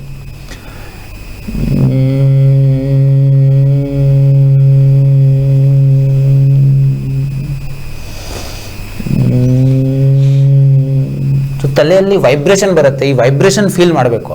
ಸೊ 10 ನಿಮಿಷ ನಾಡಿ ಶುದ್ಧಿ, 10 ನಿಮಿಷ ಭ್ರಾಮರಿ, ಬೆಳಗ್ಗೆ ರಾತ್ರಿ ಮಲ್ಕೋರ್ತಿರನ್ನ ಅದಕ್ಕಿಂತ ಜಸ್ಟ್ ಮುಂಚೆ ಮಾಡಿ. ಸೊ ಇದು ನೀವು ರೆಗ್ಯುಲರ್ ಆಗಿ 3 ತಿಂಗಳ ಮಾಡಿ, ಇದು ಈ ಸಿಂಪ್ಟಮ್ಸ್ ಕಡಿಮೆ. ಇನ್ನೊಂದು ಕಾಲ್ ಇದೆ. ನಮಸ್ಕಾರ. ಹಲೋ ಸರ್, ನಮಸ್ತೆ. ನಮಸ್ತೆ ಮೇಡಮ್, ತಮ್ಮ ಹೆಸರು ಯಾವೂರಿಂದ? ನಾನು ಬನ್ನೂರಿಂದ ಶಕುಂತಲಾ ಅಂತ. ಓಕೆ, ಹೇಳಿ ಮೇಡಮ್, ತಮ್ಮ ಪ್ರಶ್ನೆ ಏನಿದೆ? ನನ್ನ ಮಗಳಿಗೆ ಒಂದು 5 ವರ್ಷದ ಕೆಳಗಡೆ ಕರೆಂಟ್ ಶಾಕು ಇಟ್ಕೊಂಡ್ಬಿಟ್ಟಿತ್ತು ಕೈನ, ಗ್ರೌಂಡ್ ಆಗ್ಬಿಟ್ಟು. ಓಕೆ. ಆವಾಗಿಂದ ರಾತ್ರಿ ಎಲ್ಲ ಕನ್ವರ್ಸ್ಕೋತಾಳೆ, ಮಲ್ಕೊಂಡಿದ್ದಾಗ ಕನ್ವರ್ಸ್ತಾ ಇರ್ತಾಳೆ, ಏನೋ ಒಂಥರ ಕನ್ವರ್ಸ್ತಾ ಇರ್ತಾಳೆ. ನಿನ್ನೆ ರಾತ್ರಿ ಅಮ್ಮ ಕರೆಂಟು ಅಂತ ಅಂದ್ಬಿಟ್ಟು ಕನ್ವರ್ಸ್ಕೊತಾ ಇದ್ಲು. 26 ವರ್ಷ ಏಜ್ ಅವಳಿಗೆ. ಓಕೆ. ಅದು ಏನಾದ್ರು ಮೆದುಳಿನ ಮೇಲೆ ಪ್ರಭಾವ ಬೀರೈತಾ ಅಂತ ಕೇಳಕ್ಕೆ ಅಂತ ಮಾಡಿದೆ. Okay okay. ಅಂದರೆ ಈ ರೀತಿ ಮಕ್ಕಳಲ್ಲಿ ಆಗಿ ಅದು ಅದನ್ನು ಮನಸ್ಸಿಗೆ ಹಚ್ಕೊಳ್ಳುವಂಥದ್ದು ಸಹಜ. ಮೆದುಳಲ್ಲಿ ಏನು ತೊಂದರೆ ಆಗಿರಲ್ಲ. ಅಂದರೆ ಸಾಧಾರಣವಾಗಿ ನೀವು ಹೇಳ್ತಿರೋವಂಥದ್ದು ಕೇಳಿದ್ರೆ ನಾನು ಅವ್ರನ್ನ ಅಂದರೆ ಫೈನಲಿ ಯಾರೇ ಆಗಲಿ ಅವ್ರನ್ನ ಡೀಟೇಲ್ಡಾಗಿ ಇವ್ಯಾಲ್ಯೂಯೇಷನ್ ಮಾಡಿದಾಗ ಮಾತ್ರ ನಮ್ಗೆ ಅದು ತಿಳಿಯುತ್ತೆ. ಬಟ್ ನೀವು ಹೇಳ್ತಿರೋ ಹಿಸ್ಟ್ರಿ ನೋಡ್ತಿದ್ರೆ ಮೆದುಳೊಳಗಡೆ ಅಥವಾ ಮೆದುಳಿಗೆ ಏನೋ ದೊಡ್ಡ ತೊಂದರೆ ಆಗಿದೆ ಅಂತಲ್ಲ, ಇದನ್ನು ಮನಸ್ಸಿಗೆ ಬಹಳ ಹಚ್ಕೊಂಡಿರ್ಬೋದು, ಭಯ ಆಗಿರ್ಬೋದು. ಆ ಥರ ಆದವರಲ್ಲಿ, ಮಕ್ಕಳ ವಯಸ್ಸಿನಲ್ಲಿ ಈ ಥರ ಆದವರಲ್ಲಿ ಇದು ಸಹಜವಾಗಿರುತ್ತೆ. ಇದನ್ನು ಅವ್ರನ್ನ ಮಾತಾಡಿಸಿಸ್ಬಿಟ್ಟು ಅದನ್ನು, ಆ ಭಯವನ್ನು ಹೊರಗಡೆ ತೆಗೆಯುವಂತಹ ಪ್ರಕ್ರಿಯೆ ಇದೆ. ಎಲ್ಲ ಮೆದುಳಿನ ತೊಂದರೆಗಳಿಗೂ ಒಂದು ಅರ್ಥ ಮಾಡ್ಕೊಳ್ಳೋದು, ಡಯಾಗ್ನೋಸಿಸ್ ಮಾಡುವಂಥದ್ದು, ನೈದಾನಿಕವಾಗಿ ತಿಳ್ಕೊಳ್ಳುವಂಥದ್ದು ಮತ್ತು ಚಿಕಿತ್ಸೆ ಎಲ್ಲವೂ ಇದೆ. ಸೊ ನೀವು ಬಂದರೆ ನಿಮ್ಮ ಮಗಳನ್ನು ನಾವು ಇವ್ಯಾಲ್ಯೂಯೇಷನ್ ಮಾಡಿ ಬೇಕಾಗುವಂಥ ಚಿಕಿತ್ಸೆಯನ್ನು ಕೊಡ್ಬೋದು. ಎಸ್ ಎಸ್, ಥ್ಯಾಂಕ್ ಯು ಕರೆ ಮಾಡೋದಕ್ಕೆ. ಜೊತೆಗೆ ಡಾಕ್ಟರ್ ಹೇಳಿರೋ ಹಾಗೆ ತಾವು ಒಂದ್ಸರಿ ಹೋಗಿ ನಿಮ್ಯಾನ್ಸ್ ಅಂತ ಹೇಳಿದ್ರೆ ಸಾಕಷ್ಟು ಜನರು ಅನ್ಕೊಳ್ಳೋದು ಆಡ ಭಾಷೆಯಲ್ಲಿ ನಿಮ್ಯಾನ್ಸ್ಗೆ ಹೋಗಿದ್ರೆ ಅವ್ನಿಗೇನೋ ಹುಚ್ಚಿಡಿತು ಅನ್ನೋಷ್ಟು ಮಟ್ಟಿಗೆ ಜನರ ಒಂದು ಪರಿಕಲ್ಪನೆ ಆಗಿದೆ. ಅದಲ್ಲ, ಹುಚ್ಚಿಡಿದರೂ ಒಂದು ರೀತಿ ಆದಾಯ್ತು, ಅದು ಬೇರೆ ರೀತಿ ಚಿಕಿತ್ಸೆ. ಮೆದುಳು ಮಾನಸಿಕ ಅಸ್ವಸ್ಥತೆಗೆ ಕೊಡುವಂಥ ಒಂದು ಪರಿಪೂರ್ಣವಾದಂಥ ಒಂದು ಸಂಶೋಧನಾ ಕೇಂದ್ರ ಇದು ನಿಮ್ಯಾನ್ಸ್ ಆಗಿದೆ. ಹಾಗಾಗಿ ಸಾರ್ವಜನಿಕರು ಇದರ ಮಾಹಿತಿಯನ್ನು ಸಂಪೂರ್ಣವಾಗಿ ಪಡೆದುಕೊಂಡು ಸೂಕ್ತವಾಗಿರುವಂತಹ ಚಿಕಿತ್ಸೆನ ಪಡ್ಕೋಬೇಕು ಅಂತ ಹೇಳ್ತಾ ಹಾಗೆ ನೆಕ್ಸ್ಟ್ ಇನ್ನೊಂದು ಕರೆ ಇದೆ. ನಮಸ್ಕಾರ. ನಮಸ್ತೆ. ನಮಸ್ತೆ, ತಮ್ಮ ಹೆಸರು? ಸರ್, ನನ್ನ ಹೆಸರು ರಾಧಿಕಾ ಅಂತ. ರಾಧಿಕಾ ಅವರ ಯಾವರಿಂದ? ಸರ್, ನಾವು ದೇವನಹಳ್ಳಿ ತಾಲೂಕಿನಿಂದ ಮಾತಾಡ್ತಾ ಇದ್ದೀವಿ. ಹೇಳಿ ಮೇಡಮ್, ತಮ್ಮ ಪ್ರಶ್ನೆ ಕೇಳಿ. ಸರ್, ನನ್ಗೆ ಮೂಗಿನ ಪ್ರಾಬ್ಲಮ್ ಇದೆ. ಒಂದ್ ಮೂಗು ಉಸಿರೇ ಆಡಲ್ಲ ಸರ್. ಒಂದ್ ಮೂಗು ಉಸಿರಾಡಲ್ಲ? ಒಂದ್ ಮೂಗು ಉಸಿರೇ ಆಡಲ್ಲ, ಯಾವಾಗ್ಲೂ ಬ್ಲಾಕ್ ಇರುತ್ತೆ. ಓಕೆ. ಯಾವಾಗ್ಲೂ ಬ್ಲಾಕ್ ಇರುತ್ತೆ ಸರ್. ಮತ್ತೆ ಪ್ರಾಣಾಯಾಮ ಮಾಡ್ಬೇಕು ಅಂತ ಹೇಳ್ತಾರೆ, ಒಂದ್ ಮೂಗಲ್ಲಿ ಹೇಳ್ಕೊಂಡು ಒಂದ್ ಮೂಗಲ್ಲಿ ಬಿಡ್ಬೇಕು ಅಂದ್ರೆ ಅದೂ ಆಗಲ್ಲ. ಮತ್ತೆ ಯಾವಾಗಾದ್ರೂ ಈ ತರ ಬಗ್ಗದಾಗ ರೈಟ್ ಮೂಗ್ನಿಂದ ನೀರ್ ತರ ಸೋರ್ತೈತೆ ಸರ್. ಓಕೆ. ಡಾಕ್ಟರ್ ಹೇಮಂತ್ ಅವರು ನಮಸ್ಕಾರ. ಸೊ ಈ ಪ್ರಕಾರ ಒಂದು ಕಡೆ ನಾಸ್ಟ್ರಿಲ್ ಬ್ಲಾಕ್ ಇದ್ದರೆ ಯೋಗಿಕ್ ಅಂಡರ್ಸ್ಟ್ಯಾಂಡಿಂಗ್ ಹೇಳ್ಕೊಡ್ತೀವಿ. ಯೋಗದಲ್ಲಿ ನಮ್ಮ ಬಾಡಿದಲ್ಲಿ 72,000 ನಾಡೀಸ್ ಇದೆ. ಆ ನಾಡಿ ರೈಟ್ ಸೈಡ್ 36,000 ಇದೆ, ಲೆಫ್ಟ್ ಸೈಡ್ 36,000 ಇದೆ. ಸೊ ಎಲ್ಲ ನಾಡಿ ಕನ್ವರ್ಜ್ ಆಗಿ ಇಲ್ಲಿ ಈ ನಾಡಿ ಪಿಂಗಳ ಹೇಳ್ಕೊಳ್ತಾರೆ, ಸೂರ್ಯ ನಾಡಿ. ಲೆಫ್ಟ್ ಈಡ, ಇದು ಚಂದ್ರ ನಾಡಿ. ಸೊ ನಿಮ್ಮ ಯಾವ ಸೈಡ್ ಜಾಸ್ತಿ ಬ್ಲಾಕ್ ಇರುತ್ತೆ ಅಮ್ಮ, ರೈಟ್ ಅಥವಾ ಲೆಫ್ಟ್? ಬ್ಲಾಕ್ ಯಾವ ಕಡೆ ಇರುತ್ತಮ್ಮ? ಉಸಿರೇ ಆಡಲ್ಲ ಸರ್ ಅದು. ಅಲ್ಲ, ಯಾವ ಕಡೆ, ರೈಟಾ ಲೆಫ್ಟಾ? ರೈಟ್ ರೈಟ್ ರೈಟ್ ಅಲ್ಲಿ ಉಸಿರಾಡಲ್ಲ. ಸೊ ನಿಮ್ಮ ರೈಟ್ ಸೈಡ್ ಬ್ಲಾಕ್ ಜಾಸ್ತಿ ಇದ್ರೆ, ಟೆಂಡೆನ್ಸಿ ಇದ್ರೆ, ನಿಮ್ಮ ಸೂರ್ಯ ನಾಡಿ ಕಡಿಮೆ ವರ್ಕ್ ಆಗ್ತಾ ಇದೆ, ಚಂದ್ರ ನಾಡಿ ಓವರ್ ಆಕ್ಟಿವ್ ಆಗ್ತಾ ಇದೆ. ಸೊ ಯೋಗದಲ್ಲಿ ಸ್ವಲ್ಪ ಸಿಂಪಲ್ ಪ್ರೊಸೀಜರ್ಸ್ ಇದೆ, ಅದು ನೀವು ಮಾಡಿದರೆ ನಿಮ್ಮ ನೇಸಲ್ ಬ್ಲಾಕ್ ಓಪನ್ ಆಗುತ್ತೆ. ಒಂದು ಪ್ರೊಸೀಜರ್ ಇದೆ, ನೀವು ಮಲ್ಕೊಡ್ತೀರಲ್ಲ, ಸೊ ನೀವು ನಿಮಗೆ ರೈಟ್ ಸೈಡ್ ಬ್ಲಾಕ್ ಇದ್ದರೆ ನೀವು ಲೆಫ್ಟ್ ಸೈಡ್ ಕಡೆ ಮಲ್ಕೊಡಿ, ಲೆಫ್ಟ್ ಸೈಡ್ ಟರ್ನ್ ಮಾಡಿ, ಲೆಫ್ಟ್ ಲ್ಯಾಟ್ರಲ್ ಪೊಸಿಷನ್ ಹತ್ರ. ಸೊ ಈ ಥರ ನೀವು ಲೆಫ್ಟ್ ಸೈಡ್ ಮಲ್ಕೊಂಡ್ರೆ, ಲೆಫ್ಟ್ ಸೈಡ್ ನೀವು ಮಲ್ಕೊಂಡ್ರೆ ನಿಮ್ಗೆ ಲೆಫ್ಟ್ ಸ್ವರ ಆನ್ ಇರುತ್ತೆ. ಅದೇ ಥರ ನೀವು 5 ನಿಮಿಷ ದೀರ್ಘ ಶ್ವಾಸ ತಗೊಳ್ಳಿ. ಈ ಥರ ರೈಟ್ ಅಪ್ ಇರಬೇಕು, ರೈಟ್ ಮೇಲೆ ಇರಬೇಕು, ಲೆಫ್ಟ್ ಕೆಳಗಡೆ ಇರಬೇಕು. ಈ ಥರ ಲೆಫ್ಟ್ ಸೈಡಲ್ಲಿ ನೀವು ಮಲ್ಕೊಡಿ. ಸೊ ಈ ಥರ ನೀವು 10 ನಿಮಿಷ ಮಾಡಿದರೆ ನಿಧಾನ ನೀವು ನೋಡಿ ರೈಟ್ ಸೈಡ್ ಓಪನ್ ಆಗುತ್ತೆ. ಸೊ ಈ ಥರ ನಿಮಗೆ ಲೆಫ್ಟ್ ಬ್ಲಾಕ್ ಇದ್ದರೆ ನೀವು ರೈಟ್ ಸೈಡ್ ಮಲ್ಕೋಬೇಕು, ರೈಟ್ ಬ್ಲಾಕ್ ಇದ್ದರೆ ಲೆಫ್ಟ್ ಸೈಡ್ ಮಲ್ಕೋಬೇಕು. ಆದಮೇಲೆ ಒಂದು ಪ್ರಾಣಾಯಾಮ ನೀವೇ ಜಾಸ್ತಿ ಮಾಡಬೇಕು. ಇದು ಲೆಫ್ಟ್ ಕ್ಲೋಸ್ ಮಾಡಿ ರೈಟಿಂದ ಉಸಿರಬೇಕು, ರೈಟಿಂದ ಬಿಡಬೇಕು. ಸೊ ಇದು ನೀವು ಶ್ವಾಸ ಬಿಡ್ತೀರಲ್ಲ, ಆ ಶ್ವಾಸ ಜಾಸ್ತಿ ದಬಲ್ಬೇಕು. ಸೊ ನೀವು 4 ಕೌಂಟ್ ನೀವು ಶ್ವಾಸ ತಗೊಳ್ಳಿ, 8 ಕೌಂಟ್ ಬಿಡಿ. ಈ ಥರ ನೀವು ರೈಟ್ ಸೈಡಿಂದ ಈ ಶ್ವಾಸ ಪ್ರಾಕ್ಟೀಸ್ ಮಾಡಿ. 5 ನಿಮಿಷ ಬೆಳಗ್ಗೆ, 5 ನಿಮಿಷ ಸಂಜೆ, ಈ ಥರ ರೆಗ್ಯುಲರ್ ಆಗಿ ಮಾಡಿದರೆ ಸ್ವರ ಬ್ಯಾಲೆನ್ಸ್ ಆಗುತ್ತೆ. ಈಗ ಎಲ್ಲರೂ ಸಹಜವಾಗಿ ಬ್ರೈನ್ ಸ್ಟ್ರೋಕ್ ಆಗ್ಬಿಡುತ್ತೆ, ಬ್ರೈನ್ ಸ್ಟ್ರೋಕ್ ಆಗ್ಬಿಟ್ರೆ ಜೀವನೇ ಉಳಿಯಲ್ಲ, ಪ್ರಾಣನೇ ಉಳಿಯಲ್ಲ ಅಂತ ಹೇಳ್ತಿರ್ತಾರೆ. ಬ್ರೈನ್ ಸ್ಟ್ರೋಕ್ ಕೆಲವೊಂದ್ಸರಿ ಆಕ್ಸಿಡೆಂಟ್ಲಿ ಆಗೋದು ಒಂದು, ಏನಂದರೆ ಸ್ವಯಂ ಪ್ರೇರಿತರಾಗಿ ಬೇರೆ ಬೇರೆ ಯಾವ ಕಾರಣದಿಂದ ಆಗ್ಬೋದು ಅಂತ ಹೇಳ್ತಾರೆ. ಅದೇ ಈಗ ಈ ಹಿಂದೆ ಚರ್ಚೆಯಲ್ಲಿ ಹೇಳ್ತಾ ಇದ್ದೆ, ಈ ಮೆದುಳಿಗೆ ರಕ್ತ ಚಲನೆ ಬಹಳ ಪ್ರಮುಖ. ರಕ್ತ ಚಲನೆಯ ಯಾವುದೇ ರೀತಿ ಅಡಚಣೆಯಿಂದ ಉಂಟಾಗುವಂಥದ್ದೇ ಸ್ಟ್ರೋಕ್. ಓಕೆ. ಈಗ ಅಂದರೆ ನೀವು ಹೇಳಿದಂಗೆ ಏಟು ಇತ್ಯಾದಿ ಆಕ್ಸಿಡೆಂಟು ಅದ್ರ ಮೂಲಕ ಕೂಡ ರಕ್ತದ ಒಂದು ಚಲನೆ ಅಡಚಣೆ ಆಗೇ ಆಗುತ್ತೆ, ಆದರೆ ಬಹಳ ತೀವ್ರವಾಗುತ್ತೆ. ಈಗ ನಾವು ಸಾಧಾರಣವಾಗಿ ನಮ್ಮ ಜೀವನ ಶೈಲಿಯಲ್ಲಿ ಈಗ ಆರೋಗ್ಯದ ಸಂಬಂಧಪಟ್ಟಂತೆ ನಮಗೆ ಸಿಗ್ತಾ ಇರುವಂಥ ಮಾಹಿತಿ, ನಾವು ಓದ್ತಿರುವಂಥದ್ದು ಸಾರ್ವಜನಿಕರಿಗೆ ಈ ಎಲ್ಲವೂ ಕೂಡ ಏನು ಹಾರ್ಟಿಗೋಸ್ಕರ ಅಂತ ನಾವು ಅನ್ಕೋತೀವಿ, ಅದೇ ರೀತಿ ಅದೇ ಎಲ್ಲವೂ ಕೂಡ ಬ್ರೈನ್ ಹೆಲ್ತ್ಗೂ ಕೂಡ ಬಹಳ ಪ್ರಮುಖವಾಗಿರುವಂಥದ್ದು. ಇದನ್ನ ಸ್ಟ್ರೋಕ್ ಅನ್ನ ಸೆರೆಬ್ರೋ ವ್ಯಾಸ್ಕ್ಯುಲರ್ ಆಕ್ಸಿಡೆಂಟ್ಸ್ ಅಂತಾನೂ ಕರೀತಾರೆ. ಅಂದ್ರೆ ಅರ್ಥ ಏನು, ಮೆದುಳು ಪಾಪ ಚೆನ್ನಾಗಿ ಕೆಲಸ ಮಾಡ್ತಿರುತ್ತೆ, ಮತ್ತು ಡಾಕ್ಟರ್ ಹೇಮಂತ್ ಹೇಳ್ತಿದ್ರು ಶರೀರದ ಎಲ್ಲ ಕಾರ್ಯಗಳನ್ನ, ಅದು ಒಂದು CPU ಇದ್ದ ಹಾಗೆ, ಒಂದು ಕಂಪ್ಯೂಟರ್ ಇದ್ದ ಹಾಗೆ ಎಲ್ಲ ಕಾರ್ಯಗಳನ್ನು ಕೂಡ ಕಂಟ್ರೋಲ್ ಮಾಡುವಂಥ ಶಕ್ತಿ ಅದರಲ್ಲಿದೆ. ಅದರಲ್ಲಿ 2 ಥರ ಕಾರ್ಯಗಳನ್ನ ಪ್ರಮುಖವಾಗಿ ಹೇಳಿದ್ರು, ಒಂದು ವಾಲೆಂಟರಿ, ಇನ್ನೊಂದು ಇನ್ವಾಲೆಂಟರಿ. ಅಂದರೆ ನಾವು ಇಚ್ಛೆ ಪಟ್ಟು ನಿಯಂತ್ರಣ ಮಾಡುವಂಥ ಕಾರ್ಯಗಳು ಕೆಲವು ನಮ್ಮ ಕಂಟ್ರೋಲಲ್ಲಿ ಇಲ್ಲದೆ ಇರೋದು. ಈಗ ಹಾರ್ಟ್ ಬೀಟು, ಬ್ಲಡ್ ಪ್ರೆಷರು, ಈ ಮತ್ತು ಬೇರೆ ಬೇರೆ ಅಂಗಗಳು ಕೆಲಸ ಮಾಡುವಂಥದ್ದು, ಇದು ಕೂಡ ಮೆದುಳೇ ಕಂಟ್ರೋಲ್ ಮಾಡುತ್ತೆ, ಆದರೆ ನಮ್ಮ ಕಂಟ್ರೋಲಲ್ಲಿ ಇರಲ್ಲ ಅದು. ಅದೇ ಇನ್ವಾಲೆಂಟ್ರಿಯ ಕಂಟ್ರೋಲ್. ಈ 2 ಥರ ಇದೆ. ಇವೆಲ್ಲವೂ ಇದರ ಸೆಂಟ್ರಸ್ ಎಲ್ಲವೂ ಕೂಡ ಬ್ರೈನ್ನಲ್ಲಿದೆ, ಅಂದರೆ ಮೆದುಳಲ್ಲಿದೆ. ಈಗ ನಾವು ಈ ಆರ್ಟರೀಸು, ವೇನ್ಸು, ರಕ್ತನಾಳಗಳೆಲ್ಲ ಕೂಡ ಬ್ರೈನಿಗೆ ಸಪ್ಲೈ ಮಾಡಿರುತ್ತೆ. ಯಾವ ಬ್ರೈನ್ ಏರಿಯಾ ಯಾವುದನ್ನು ಕಂಟ್ರೋಲ್ ಮಾಡ್ತಿರುತ್ತೋ ಆ ಜಾಗದ ರಕ್ತನಾಳ ಬ್ಲಾಕ್ ಆಯಿತು ಅಂದ್ಕೊಳ್ಳಿ, ಒಂದು ಅದು ಬ್ಲಾಕ್ ಆಗಿಬಿಡ್ಬೋದು. ಬ್ಲಾಕ್ ಆಗಿದ ತಕ್ಷಣ ಅಷ್ಟು ಮೆದುಳಿನ ಭಾಗ ಸತ್ತೋಗ್ಬಿಡುತ್ತೆ ಅಥವಾ ನಿಷ್ಕ್ರಿಯೆ ಆಗುತ್ತೆ ಆ ಸಮಯಕ್ಕೆ. ಬ್ರೈನಿಂದ ಆಗುವಂಥದ್ದು ಲಕ್ವ ಕಾರಣ ಆಗುತ್ತೆ, ಬ್ರೈನಿನ ನರಗಳು. ಬ್ರೈನಿನ ನರಗಳಿಗೆ ಎಫೆಕ್ಟ್ ಆಗೋ ರೀತಿಯಲ್ಲಿ. ಆದರೆ ಬ್ರೈನ್ಗೊಂದು ವಿಶೇಷವಾದಂಥ ಶಕ್ತಿ ಇದೆ. ಏನಪ್ಪ ಅದು ಅಂದರೆ, ಬ್ರೈನು ಮೆದುಳಿನ ಒಂದೊಂದು ಸೆಂಟರು ಒಂದೊಂದು ಭಾಗವನ್ನು ನೋಡ್ಕೊಳ್ಳುತ್ತೆ ಅಂತ ಡಾಕ್ಟರ್ ಹೇಮಂತ್ ಹೇಳಿದ್ರು, ನಾವು ಹೇಳ್ತಿದ್ವಿ. ಈಗ ಆ ಸೆಂಟರ್ ಹೊಟ್ಟೋಯ್ತಪ್ಪ, ಏನೋ ಒಂದು ಸ್ಟ್ರೋಕ್ ಆಗಿ ಹೊಟ್ಟೋಯ್ತು, ಅದ್ರ ಪಕ್ಕದಲ್ಲಿರುವಂತ ಜಾಗ ಏನಿದೆಯಲ್ಲ ಅದು ಇದ್ರ ಕೆಲಸ ತಗೊಳುತ್ತೆ. ಅಂದ್ರೆ ಅಷ್ಟು ಕೋಆಪರೇಟಿವ್. ಅದಕ್ಕೆ ಪ್ಲಾಸ್ಟಿಸಿಟಿ ಅಂತ ಕರೀತಾರೆ. ಪ್ಲಾಸ್ಟಿಸಿಟಿ ಅಂದ್ರೆ ಏನು, ನೀವು ಒಂದು ಭಾಗದ ಕೆಲಸವನ್ನ ಇನ್ನೊಂದು ಅದರ ಪಕ್ಕದಲ್ಲಿರುವಂತ ಭಾಗ, ಮೆದುಳಿನ ಭಾಗ, ಅದನ್ನು ತಗೊಳುತ್ತೆ. ಅದಕ್ಕೆ ನಾವು ಬೇಕಾಗಿರುವಂತ ಪ್ರೋತ್ಸಾಹ ಕೊಟ್ರೆ, ಈಗ ಫಿಸಿಯೋಥೆರಪಿ ಅಂತ ಮಾಡ್ತಾರೆ, ಯೋಗ ಅಂತ ಕೊಡ್ತೀವಿ, ಆಯುರ್ವೇದ ಚಿಕಿತ್ಸೆ ಅಂತ ಕೊಡ್ತೀವಿ. ಸ್ಟ್ರೋಕ್ ಆಗಿರುತ್ತೆ, ಲಕ್ವ ಹೊಡೆದಿರುತ್ತೆ, ನಿಧಾನವಾಗಿ ಒಂದು ಅಂಗ ಕೆಲಸ ಮಾಡ್ತಿಲ್ಲ ಅಂದ್ರೆ ಅದರ ಪಕ್ಕದಲ್ಲಿ ಮೆದುಳಲ್ಲೇ ಇರುವಂತ ಪಕ್ಕದ ಭಾಗ ಏನಿದೆ ಆ ಕೆಲಸವನ್ನ ತಗೊಳ್ಳೋದಕ್ಕೆ ಶುರು ಮಾಡುತ್ತೆ. ಆವಾಗ ಆ ಕೈ ಏನು ಅವನ್ಗೆ ಆಗ್ತಿರ್ಲಿಲ್ಲ, ಆ ಕೈ ಮೂಮೆಂಟು, ಸಂಚಲನೆನೂ ಆಗುತ್ತೆ. ಅದನ್ನ ಅಂದ್ರೆ ಇದು ಬ್ರೈನ್ಗೆ ಮಾತ್ರ ಇರುವಂತ ಪ್ರಾಪರ್ಟಿ, ಬೇರೆ ಯಾವ ಅಂಗಕ್ಕೂ ಈ ಪ್ರಾಪರ್ಟಿ ಇಲ್ಲ. ಹಾಗಾಗಿ ಇದನ್ನ ಎಕ್ಸ್ಪ್ಲಾಯ್ಟ್ ಮಾಡ್ಕೊಂಡೇನೆ ನಾವು ಮೆದುಳಿನ ಚಿಕಿತ್ಸೆಯನ್ನ ಬೇರೆ ಬೇರೆ ಚಿಕಿತ್ಸೆಯನ್ನ ಫಾರ್ಮುಲೇಟ್ ಮಾಡುವಂಥದ್ದು. ಮನಸ್ಸಿಗೆ ಒತ್ತಡ ಆಗ ಮನಸ್ಸಿಗೆ ಒತ್ತಡ, ಆವಾಗಲೇ ನಾನು ಹೇಳ್ತಿದ್ದೆ ಸ್ಟ್ರೆಸ್ ಪರ್ಸೆಪ್ಷನ್, ಅಂದರೆ ನಾನು ಮನಸ್ಸಿಗೆ ಒತ್ತಡವನ್ನು ಹೇಗೆ ತಗೊಳ್ತೀನಿ ಅನ್ನುವಂಥದ್ರ ಬಗ್ಗೆ ಮನಸ್ಸು ಒಂದೇ ವಿಚಾರವನ್ನ ಹೆಚ್ಚಾಗಿ ಚಿಂತನೆ ಮಾಡೋದು. ನನಗೆ ಬೇಕು, ಇನ್ನೂ ಬೇಕಿತ್ತು, ಇದು ಒತ್ತಡವನ್ನು ಕ್ರಿಯೇಟ್ ಮಾಡುತ್ತೆ. ನನಗೆ ಬೇಡ ಅನ್ನುವಂಥ ಒಂದು ಮನಸ್ಸಿನ ನಮಗೆ ಆಟಿಟ್ಯೂಡ್ ಇದ್ದಾಗ ಆವಾಗ ನಮಗೆ ಹೆಚ್ಚು ಒತ್ತಡ ಆಗೋದಿಲ್ಲ. ವಿಶೇಷವಾಗಿ ಮಕ್ಕಳಿರಲಿ ದೊಡ್ಡವರಿರಲಿ ಎಲ್ರಿಗೂ ಸಹಿತ ನೆನಪಿನ ಶಕ್ತಿ ಕಡಿಮೆ ಆಗ್ತಾ ಇದೆ ಅಂತ ಹೇಳ್ತಾರೆ. ಅದು ದೇಹದಲ್ಲಿ ಯಾವ ಒಂದು ಕೊರತೆಯಿಂದ ಇದಾಗತ್ತಾ ಅಥವಾ ಸಹಜವಾಗಿ ಒತ್ತಡದಿಂದ ಜಾಸ್ತಿ ನಮಗೆ ನೆನಪಿನ ಶಕ್ತಿ ಕಡಿಮೆ ಆಗ್ತಾಯಿದೆ ಅಥವಾ ಹೇಗೆ?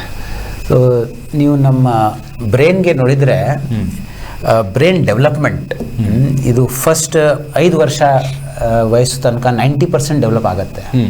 ಆದಮೇಲೆ ಇನ್ನೂ 10% ನೆಕ್ಸ್ಟ್ 3-4 ವರ್ಷದಲ್ಲಿ ಡೆವಲಪ್ ಆಗುತ್ತೆ. ಆದಮೇಲೆ ಏನಿರುತ್ತೆ, ಬ್ರೈನ್ ನ್ಯಾಚುರಲ್ ಪ್ರೋಸೆಸ್ ಇರುತ್ತೆ, ರಿಮಾಡೆಲಿಂಗ್ ಆಗ್ತಾ ಇರುತ್ತೆ. ಯಾವ ಬ್ರೈನ್ ಏರಿಯಾ ನೀವು ಜಾಸ್ತಿ ಯೂಸ್ ಮಾಡ್ತೀರಿ ಅದು ಜಾಸ್ತಿ ಡೆವಲಪ್ ಆಗುತ್ತೆ. ಯಾವ ಏರಿಯಾ ನೀವು ಯೂಸ್ ಮಾಡಿಲ್ಲ ಅಂದರೆ ಅದು ನಿಧಾನ ಶ್ರಿಂಕ್ ಆಗುತ್ತೆ.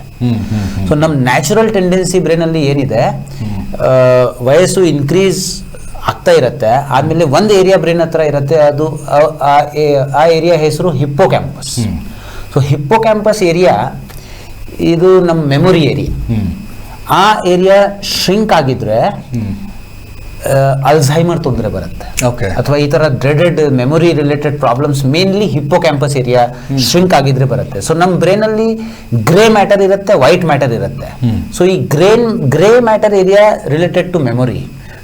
ಸೊ ಈ ಅಲ್ಝೈಮರ್ ಅಲ್ಲಿ ಏನಾಗುತ್ತೆ, ಗ್ರೇ ಮ್ಯಾಟರ್ನು ಶ್ರಿಂಕ್ ಆಗುತ್ತೆ, ಆದ್ಮೇಲೆ ಹಿಪ್ಪೋಕ್ಯಾಂಪಸ್ ಸೈಜ್ನು ಕಡಿಮೆ ಆಗುತ್ತೆ. ಆಯುರ್ವೇದ ಪ್ರಕಾರ ವಯಸ್ಸು ಇನ್ಕ್ರೀಸ್ ಆಗಿದ್ರೆ ವಾತ ಇನ್ಕ್ರೀಸ್ ಆಗುತ್ತೆ, ಏರ್ ಕಂಪೋನೆಂಟ್ ಇನ್ಕ್ರೀಸ್ ಆಗುತ್ತೆ.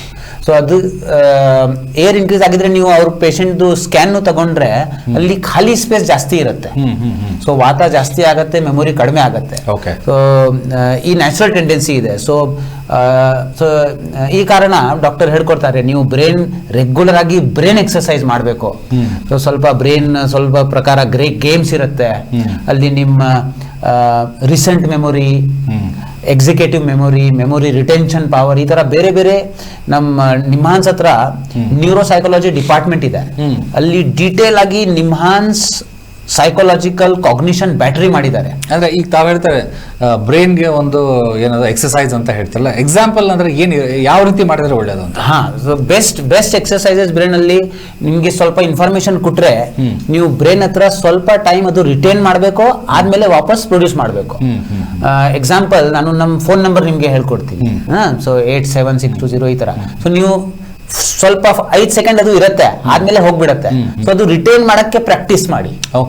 ಸೊ ಅದು ನಿಮ್ಮ ಎಕ್ಸಿಕ್ಯೂಟಿವ್ ಫಂಕ್ಷನ್ ಮೆಮೊರಿ ಇನ್ಕ್ರೀಸ್ ಆಗುತ್ತೆ. ಒಂದು ಟೆಸ್ಟ್ ನಾನು ಮಾಡ್ತೀವಿ, ಇದು ಎಲ್ಡರ್ಲಿ ಜನ ಬರ್ತಾರೆ.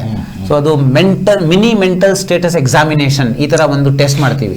ಸೊ ನಾನು ಅವ್ರಿಗೆ 3 ಆಬ್ಜೆಕ್ಟ್ ತೋರಿಸ್ತೀನಿ, ನೋಡಿ ಇದು ಏನು, ಇದು ಒಂದು ಪೆನ್, ನೀವು ಇಟ್ಕೊಡಿ ನಿಮ್ಮ ಮೆಮೊರಿ ಹತ್ರ, ಇದು ಮೊಬೈಲ್, ಆದ್ಮೇಲೆ ಇದು ಇನ್ನೊಂದು ವಾಚ್, ಆದ್ಮೇಲೆ ಬೇರೆ ವಿಷಯ ಮಾತಾಡ್ತೀನಿ.